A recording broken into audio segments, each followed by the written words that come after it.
Well, his books have touched hearts and sparked conversations about life, loss, and love. And 15 years after his best-selling novel, The 5 People You Meet in Heaven, that was published, Mitch Albom is continuing this story with his latest book, The Next Person You Meet in Heaven.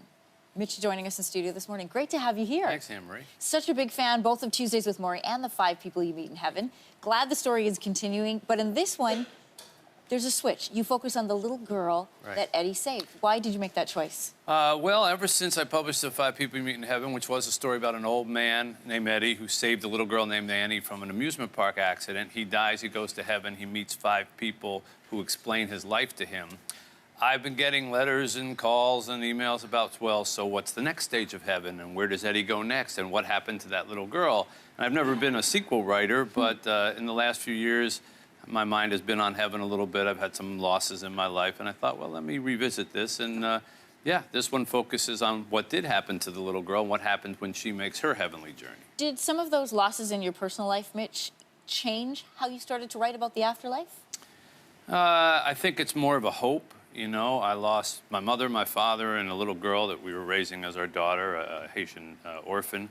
And I think the more you lose, the more you wish you get to see them again in heaven. So I think I injected some of that into this book. You know, it seems that, you know, not just you, but everyone in North America is fascinated with this idea of what we do now affecting the afterlife. We have shows like The Good Place and God Friended Me, which are popular, but I feel like they would be inspired by books like The 5 People That You Meet in Heaven. They really get people talking. Well, when that book first came out, I remember there was a lot of people asking me, you know, this is an interesting view of heaven because it wasn't religious. It was about having your life revealed to you. And in the first book, Eddie thinks he's a nobody and a nothing. And I know a lot of people who are like that. And I felt like, well, no, there's no such thing as a nobody or nothing. We probably just don't understand how our life fits together. So Eddie has his life sort of explained to him. And by the time he's done, he finds out, wow, this nothing life he thought he led was actually very significant and touched all kinds of people. Annie goes through life thinking that everything she does is a mistake. And I know a lot of people who do that too. And I don't believe that that's true. There's no such thing as someone who just makes mistakes all the time. She also has her life explained to her and shown, but one of the people who explains it is Eddie, because you see how the lives all connect. And that's kind of the message of the book, that we all touch each other in some way. We just don't realize it. It seems like a really important message, especially with events, you know, as recent as this weekend that's happening in your country, down in the United States. This idea of, my actions aren't just solitary to myself.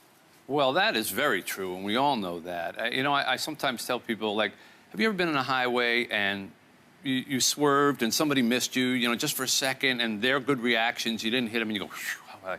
Well, that person may have saved your life.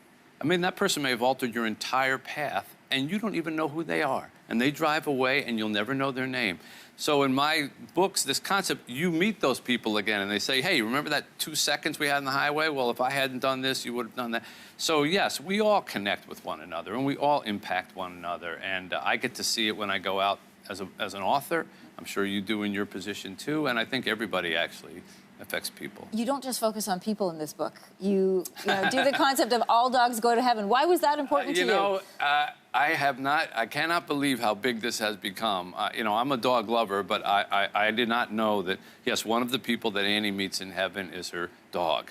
And it has to do with loneliness and a lesson about loneliness. But boy, did I touch a nerve with, you know, people saying, oh, I've always wanted to see my dog again in heaven. And so, okay, I guess this book reveals that. I really love that concept. You write a lot about people who influence you, either, you know, in the books, either somebody of great importance or did a small act but had a big impact in your life. Who is that influential person for you? Oh, my goodness, there have been so many. Certainly Maury, my old professor from Tuesdays with Maury, who actually taught me, you know, forgive everybody, everything, and then forgive yourself. And don't beat yourself up, because when you get to the end of your life, you'll wish you'd been nicer. And that's one of the messages that I actually put in this book. But boy, it would take me much longer than your show to say all the people who have influenced me. It's a fantastic story. I'm glad the story has continued and you made that choice. The Next Person You Meet in Heaven is available in bookstores now. Thanks, Mitch. Good to talk to you. My pleasure. Thank you.